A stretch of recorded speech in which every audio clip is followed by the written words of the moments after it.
Your late night fix of sad WWE news, toppled upon some happiness, some positive signs on this late night, not out of date WWE talk right here on YouTube.com, where if it weren't for you, there certainly would be no Sean's View. We prove it. Remember to become a channel member today. Remember to hype up the video below, and remember to comment and interact below, because this show is about you, because without you, there is no Sean's View. Breaking news right at the top of the video as it concerns the future and the fate of the former World Heavyweight Champion, Seth freaking Rollins. Seth Rollins may be sidelined, but his last appearance is sparking serious talks about a faster recovery time for the Architect. Could he make it back in time for WrestleMania season? Well, let's go on. Just weeks after confirming a rotator cuff and a 6-month absence, Rollins was seen without a sling at the Stone Cold Steve Austin's Broken Skull Beer anniversary celebration. The event took place at the Bruin Company in California on November the 15th, which was just last night, just yesterday.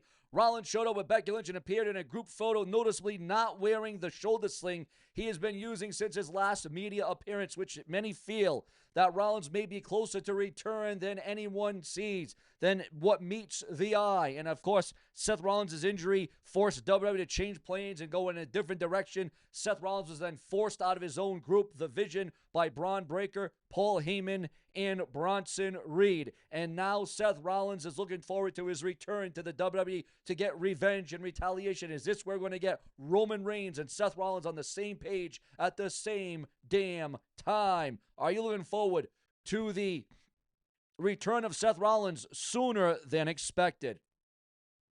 Also, we got breaking news as concerns a landing spot emerging for WWE's partner in crime, their tag team, TNA Wrestling, as TNA's new TV deal potentially revealed, according to those in the know. And remember, it's so important to become a channel member today. Donate below right now with a super thanks donation in the comment section. TNA Wrestling is making big moves, big ones, and this has been one of its most illustrious. It's been one of the most momentous years for TNA in a long time. With just weeks left before 2026 kicks off, the promotion is reported closing in on a $10 million media rights deal to take its weekly shows live again. And now there's a new player at the table, AMC. According to Takedown on SI, a new TV studio with no WWE ties is pursuing TNA Impact Wrestling, and AMC has emerged as a legitimate spot. The Takedown and S1 has learned that through TV industry sources that another network with no current WWE ties has been pursuing TNA's media rights, with them indicating that AMC has emerged as a potential landing spot. AMC may not be known for wrestling, but it's got reach. The network built its name on massive scripted shows like Breaking Bad, The Walking Dead, and Mad Men. And while AMC has never aired pro wrestling, the report points out that this partnership could put TNA in front of a much bigger audience. Your thoughts, your comments, and your opinions on that. Also got a big breaking backstage update as concerns the Nexus. John Cena and Vince McMahon. While we haven't heard the Nexus name in a long time, you know, the group that consisted of, well, Daniel Bryan or Bryan Danielson and Bad News Barrett and Ryback, and at one point John Cena was a member of that team, of that trio as well. Yeah, we all remember that situation. We all remember how that escalated. Well, some breaking news is coming out about the Nexus.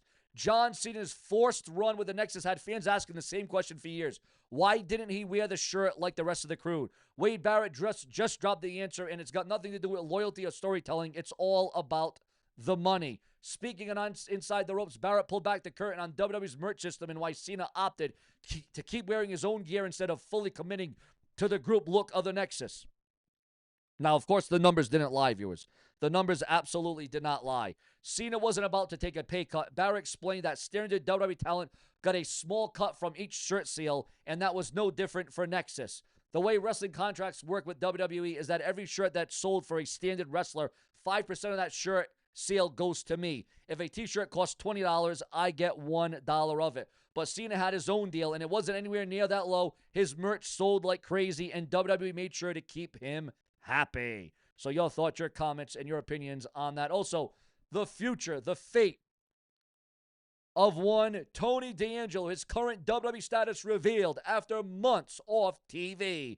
Tony D'Angelo hasn't stepped in the WWE ring since July 15, 2025, and for months his status has been in complete disarray. The NXT star was seen backstage at the November 11th NXT tapings in Orlando, his first confirmed appearance in WWE in months. Despite his extended absence from both NXT television and the WWE Performance Center, D'Angelo is still signed with the company. The original belief was that he simply took time off and wasn't injured. Now it seems WWE might just be waiting on the right creative direction before bringing him back. Fightful has been checking in with the Performance Center staff and NXT talent over the past few months and consistently came up empty until now. D'Angelo was reportedly backstage at the November 11th show, though he wasn't dressed to wrestle or record anything. He has been out of action. He was backstage, and you know what? I asked, I heard he hasn't been at the PC lately or hasn't been seen by everybody else at the PC. Maybe they're waiting for creative stuff. He is still signed to WWE. That much I can confirm. But I haven't heard a lot of details about where he is other than not at the PC when I've asked. Do you think that Tony D'Angelo still has a major run left in NXT, or should he be WWE main roster bound? Your thoughts, your comments, and your opinions on what his return storyline should ultimately look like. Also, breaking news once again on John Cena during this very sad WWE night, which has some positives behind it, some motives, as Javon Evans, of all people, hopes to retire John Cena. Well, in order to get to John Cena, he's got to go through Gunther tomorrow night on Monday Night Raw, Madison Square Garden on Netflix. Also, one of the all-time great ECW legends, WCW faithful, Raven, is detailing brutal surgeries, sleep disorders, and how one machine ultimately changed his life. Also, why Vince McMahon personally killed Nexus Momentum revealed online. And we all know that the powers that be in WWE, the Nexus could have been a big deal. They could have been very prominent. They could have been very dominant. They could have been seen in the same breath or the same eye as the NWO, but the Nexus fizzled out very quickly, very fast. And no matter who you want to blame at the end of the day, the Nexus could have been a much bigger deal and on a grander scale. The Nexus could have been a force to be reckoned with. All of those guys coming out of the Nexus should have been close to a WrestleMania main event. You know, there was only one guy that really broke out of the Nexus. Out of 6 or 7 guys in that group, really only Daniel Bryan, whatever name you want to go by, Bryan Danielson, whatever name you want to go by, it seems as if he was the only one to really break out of that group. Also, CM Punk shares a rare, unseen photo with John Cena after a WWE title win when he won the Intercontinental title. A photo, an image that is circulating online of Cody Rhodes, John Cena, and CM Punk standing side by damn side in a triple threat photo. A champion, a photo of champions. Also, viewers, fans, and subscribers, we are receiving word right now of the loss, the death, the RIP. And this is one of those sad ones that you don't want to bring up. You don't even want to say it. You don't even want to think about it, but it has happened. Ladies and gentlemen, the wrestling world is reacting in time, in kind. And it has been reported from the dirt sheets, the websites, and the newsletters, and these are some of the roughest, toughest, hardest videos to do. You know, I don't think it's going to get any harder, though, from when Hulk Hogan died back in July, back in the summertime. But now we have yet another death to report on, another death to talk about, another death to bring up that is rattling the wrestling world. Ladies and gentlemen, Jim Ross, good old JR, reacts to the death of legendary announcer Bob Caudle. Yes, Bob C. passed away, and boy, was that a tough one. Ric Flair credits Bob Caudle for helping him develop interview skills following his passing. Also, we are also receiving word he was a legendary wrestling announcer, passes away peacefully at 95 years of age. This man got to accomplish a lot, see a lot, meet a lot, do a lot in the wrestling business. And Bob, the legendary wrestling announcer, who spanned the Mid-Atlantic Championship Wrestling, WCW, iconic, one of the most iconic voices, the legendary announcer best known for his work again in Mid-Atlantic Championship Wrestling in WCW. It's very, very sad heart that I report that Bob has passed away. 95 years old. His son, Mike, wrote the morning that Bob passed away peacefully in his sleep overnight. Our thoughts, prayers, love go to his family. More information will be forthcoming. His influence stretched across generations. Born in Charlotte, North Carolina, he started his broadcasting career in Wilmington before moving to Savannah, where he hosted a television wrestling show in the late 1950s. This led to his first gig on the legendary promoter Jim Crockett, working in the territory that would eventually become Mid-Atlantic Championship Wrestling. In the 1970s and 80s, Bob became the defining voice of Jim Crockett Promotions, working out of the WRAL TV in Raleigh. He handled the play-by-play syndicated shows like Wide World Wrestling, Worldwide Wrestling, and, of course, MAC Wrestling event after Crockett Promotions was sold to Ted Turner and became WCW. He stayed on as a fixture for WCW Worldwide Wrestling in the early Starrcade and Clash of Champions event. Fans remember him for his steady, no-frills approach to commentary. He didn't try to be a character. He let the wrestler shine. Bob rarely relied, and played into storylines or angles, but his voice added credibility and professionalism to every match. Again, Bob rarely played into storylines or angles. And that's what made him very unique. Over the years, he shared the mic with legends like Gordon Soley, Tony Schiavone, Jim Ross, Dutch Mantel, David Crockett, and Les Thatcher. He later joined Jim Cornette, Smoky Mountain Wrestling, as their lead announcer, continuing his career into the 90s. Away from the ring, he was just as accomplished. After leaving WRAL, he worked as a legislative assistant for Senator Jesse Helms until 1996. Bob and Helms had been close since the early broadcasting days and remained longtime allies. What is your favorite moment from Bob, whether it be in the wrestling world, inside of it, or outside of it? Your thoughts, your comments, and your opinions as I'm being told.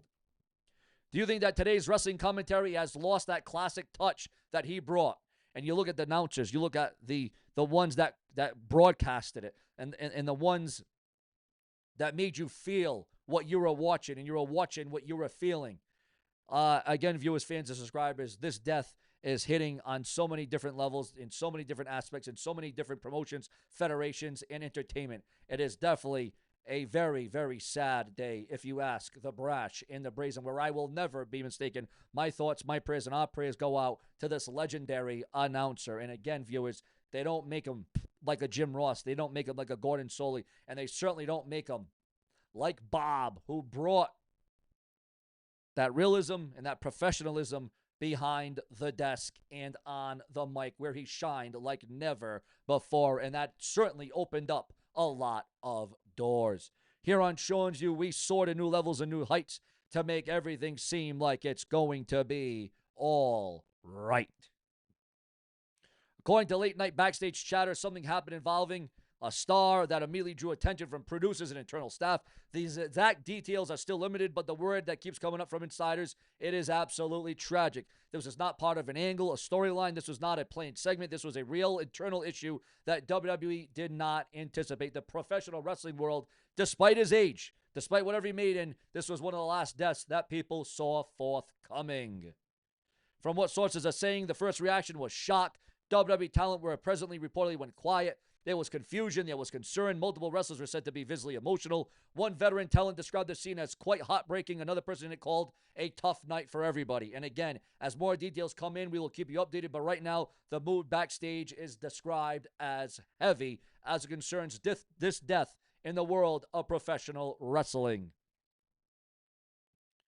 We are now hearing that Triple H was notified quickly, and sources say that he reacted with immediate concern and began speaking with internal staff to get a full rundown of the situation. One internal message described Triple H as visibly shaken. Another said he was trying to keep everyone calm while gathering all the facts of this massive death. And again, viewers, now all eyes are on to Monday Night Raw tomorrow night. John Cena's final time on Raw, Madison Square Garden. Subscribe with plenty more to come, because if it's not brash, well, then it's trash. Later.